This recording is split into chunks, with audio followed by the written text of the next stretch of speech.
Now what we're going to be doing is preparing open spaces. So Michael Ducey and Bill Schwanitz are coming up here. Michael is actually one of the folks who helped light the fire behind this conference coming together. I think the conversation I first had with him personally regarding the idea of the DevOps Days in Ohio was probably about a year and a half ago. So between him and Ben Blancara, they sparked the idea, and we got this thing going for you guys. So join me in welcoming Michael and Bill. Thank you. So some of you know me. I was one of the original founders of the DevOps Columbus meetup. If you're not familiar with the DevOps Columbus meetup, go to meetup.com and search for DevOps. And since it does a 50-mile radius of wherever you're at, should come up with the DevOps Columbus meetup. So it's something that's held mostly every month, and Bill is now the current organizer of it, along with Dan, one of the other organizers. Dan, wave your hand. There we go. So who's done open spaces before?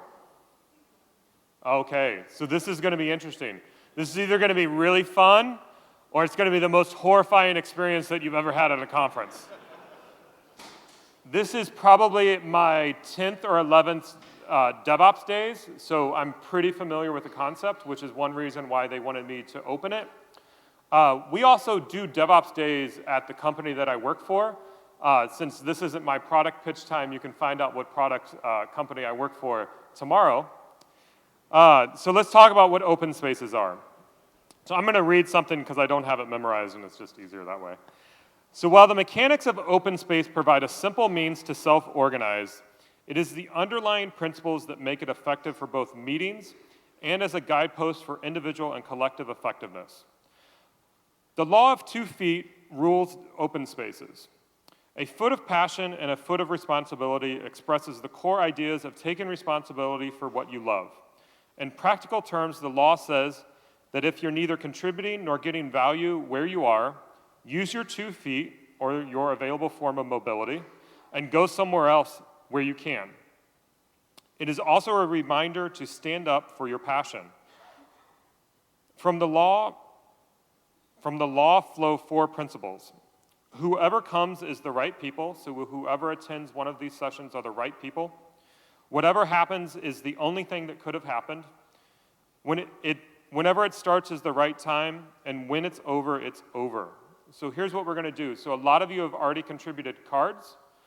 We need to start a queue of people, so the people up top, if you have an idea for a talk that you want to hear, you need to start coming down the stairs and queuing up. And so I need to see some people queuing up. Jerry, start a movement. So what's important isn't Jerry, who, since he was the first one. The guy in the Yelp shirt is the more important one because he's the first follower. Because now he builds safety into this. So now we see, oh, it's safe to follow Jerry because somebody else is doing it, right?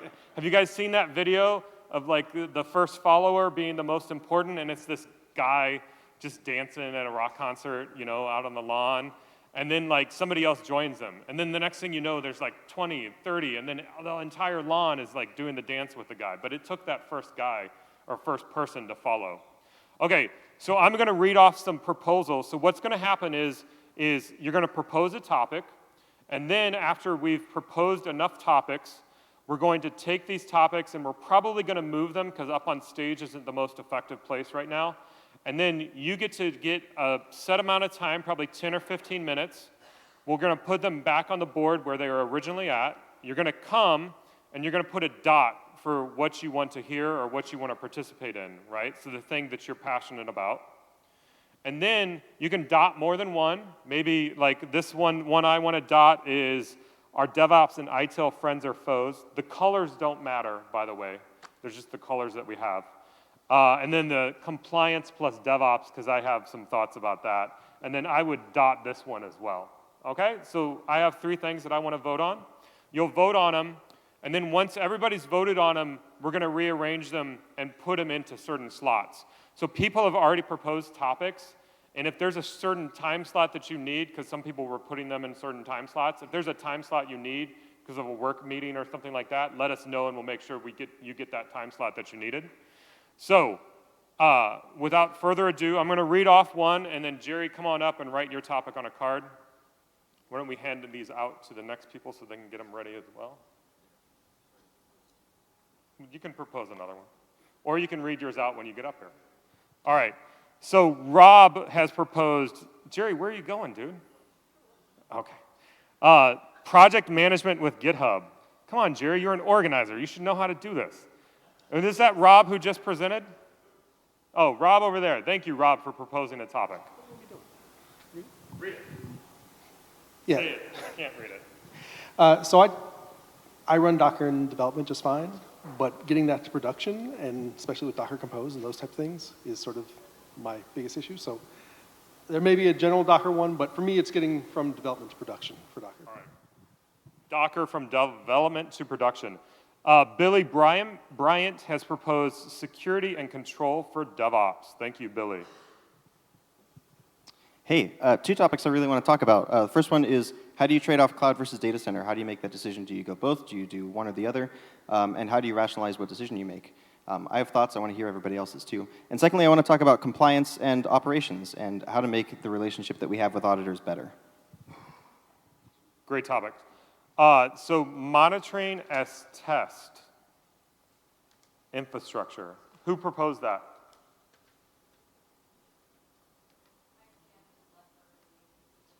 Did they leave already? So I think what this is about, I'm going to guess, so like there's some talks out there that have been done at previous DevOps days of like server spec, if you're familiar with server spec, which is a testing framework, which is essentially monitoring for, like some people think monitoring is the same thing as testing in production, and server spec could be used for that. I want to talk about, actually the compliance thing should be fun. I have a few thoughts on that, as well as management innovation, how to scale a growing technology organization without sacrificing what made the technology organization successful in the first place. Thank you.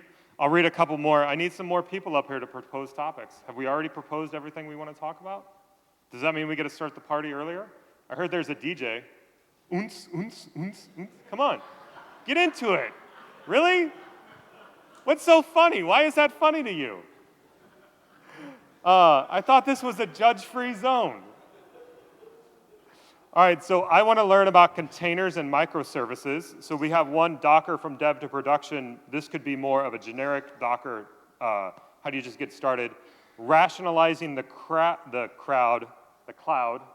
Sorry. And then the other one, DevOps beyond IT. Is this only for IT? That's actually a really good one. So one thing that we did at Chef, a company I work for, we had a product marketing thing we needed to get done. And we used a lot of the DevOps practices and principles that we actually preach to our customers to actually get this product marketing thing done. What's your topic? The bus doesn't leave without testing. We talk a lot about how all this kind of advanced things for development, for infrastructure, and there's more technical teams, and sometimes it feels like testing's not in that, and this bus isn't going anywhere without testing. That's a really good topic. I was talking to some operations people who were deploying code to production, and they're like, well, do you like run the tests that the developer said they run, like, you know, in a continuous integration environment before you push it to production? And we're like, no, we trust that the developer actually ran the test beforehand. Like, what are you doing? Are you crazy? So some other topics. Enterprise collaboration with GitHub, DevOps on the Microsoft stack, which that's actually becoming more and more of a big topic.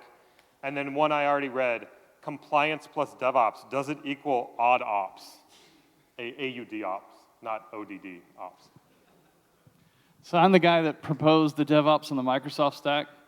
Being an employee of Microsoft, I kind of feel out of place in this open source world of DevOps. So if you'd like to come talk to somebody who works for Microsoft, I'm a field engineer. My specialty is PowerShell and desired state configuration. So in the configuration management space, that's what I do. But we can talk about anything from Visual Studio, release management, whatever you want to talk about in that space. Also, I think there's some other people, some other interests in the Microsoft stack as well. So just join us for that one. Thanks a lot. So does anyone know what Microsoft open source today? It's up on GitHub, believe it or not. Visual Studio Code. So have you used Visual Studio Code before? It's actually a pretty cool text editor. They built a lot of things based upon Atom, and then they've now open sourced it. It's Microsoft doing open source. Also funded OpenBSD. So another interesting one is Microsoft made a donation to the OpenBSD Foundation, if you guys know who those guys are. Kind of odd. Well, they've been stealing the TCP IP stack for years, so thank you for that. So don't think you're that out of place. Yeah, you're really not. Okay, I got 2 ideas. Number 1, so you want to give a talk. How do you start? Excellent. Gotcha. You want me to use the phone? People there will probably be a little happier. Could you all hear me like this? No. All right, fine. And secondly, is the true goal to prevent calls in the night?